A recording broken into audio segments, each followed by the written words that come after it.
اس حد تک تھی کہ صحابہ کرام ایک دوسرے کے بارے میں ذرہ برابر کسی کی بات سننا بھی گوارا نہیں کرتے تھے۔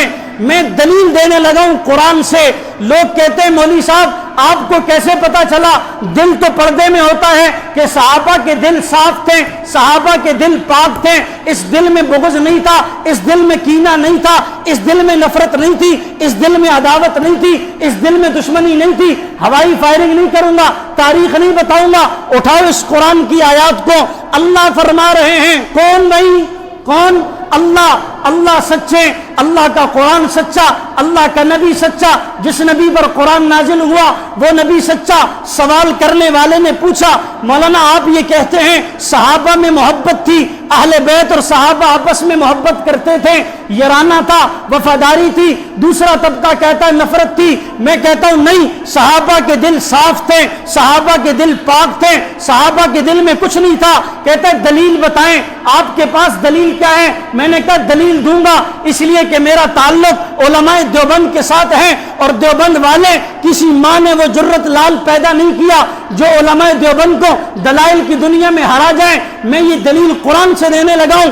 اللہ فرماتے ہیں اولئک الذین امتحن اللہ، میں نے صحابہ کے دلوں کو چیک کیا، کبھی بدر میں، کبھی احد میں، کبھی حنین میں، کبھی تبوک میں، کبھی یرموک میں، کبھی میدان تجارت میں، کبھی سفر میں، کبھی حضر میں، کبھی معاملات میں، کبھی تجارت میں، کبھی رشتہ داریوں میں، کبھی نکاح میں، کبھی خوشی کے موقع پر، کبھی غم کے موقع پر۔ اولئک الذین امتحن اللہ، اور یہ دنیا کا ضابطہ ہے، دنیا کا قانون ہے۔ امتحان لینے والا، چیک کرنے والا، جس کو چیک کیا جاتا ہے اس سے علم میں افضل ہوتا ہے، اس سے کمال میں افضل ہوتا ہے، اس سے درجے میں اعلیٰ ہوتا ہے۔ آپ بیمار ہو جاتے ہیں، ڈاکٹر آپ کو چیک کرتا ہے، آپ کا مرض بتاتا ہے، اس لیے کہ ڈاکٹر کا علم آپ سے زیادہ ہے۔ آپ کسی مولوی کے پاس جاتے ہیں مسئلہ معلوم کرنے کے لیے، مولوی کا علم آپ سے زیادہ ہے۔ آپ اپنے والد صاحب کے پاس جاتے ہیں کسی خاندان کی تاریخ پوچھنے کے لیے، آپ کے والد کی عمر آپ سے زیادہ ہے۔ تو پتہ یہ چلا جو آدمی کسی دوسرے کا امتحان لیتا ہے تو امتحان لینے والا جس کا امتحان لیا جاتا ہے اس سے عمر میں بڑا ہوتا ہے، علم میں بڑا ہوتا ہے، تجربے میں بڑا ہوتا ہے، کمال میں بڑا ہوتا ہے، فضیلت میں بڑا ہوتا ہے، عزت میں بڑا ہوتا ہے، شرافت میں بڑا ہوتا ہے، اعزاز میں بڑا ہوتا ہے، کمالات میں بڑا ہوتا ہے۔ سارے کمالات اللہ کے لیے، سارے اعزاز اللہ کے لیے، ساری خوبیاں اللہ کے لیے۔ اللہ کہتے ہیں میں نے اولئک الذین امتحن اللہ، ایک صحابی کا نہیں، ابو بکر سے لے کر آخری صحابی عمر بن طفیل دوسی رضی اللہ تعالی عنہ، اولئک سارے کے سارے صحابہ، اللہ فرماتے میں نے چیک کیا، ان کے دلوں کا امتحان لیا۔ ساری زندگی میں جب سے پیدا ہوئے، جب سے دین پر آئے، ایمان قبول کیا، دین پر ڈٹے، خدا کہتے میں نے ان کا امتحان لیا ہر موقع پر۔ دشمن کی بات پر یقین نہ کرنا، مسلمان کو چاہیے کہ وہ قرآن کو کھول کر پڑھے اور سمجھیں۔ اللہ کہتے ہیں اولئک الذین امتحن اللہ۔ اللہ اکبر، صرف لفظ امتحان کہتے کافی ہو جاتا، میرے رب نے اگلا جملہ استعمال کیا، لامتحن اللہ قلوبہم، ان کے دل کا نہیں، دلوں کا۔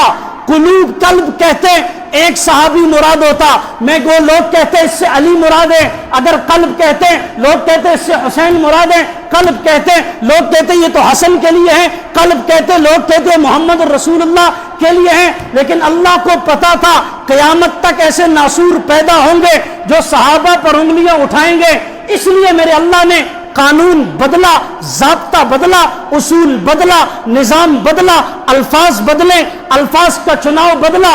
لفظ قلب نہیں، لفظ قلوب جمع کا لفظ لا کر بتایا، قلوبہم، میں نے ان سب کے سب صحابہ کا، ایک کا نہیں، سب صحابہ کا امتحان لیا۔ اللہ اس سے کیا نکلا؟ آپ نے رزلٹ میں کیا لکھا؟ پرسنٹیج کیا بتائی؟ آپ نے نتیجہ کیا سنایا؟ فرسٹ ڈویژن، سیکنڈ، تھرڈ، کیا صحابہ کے نتیجے میں آپ نے لکھا کیا؟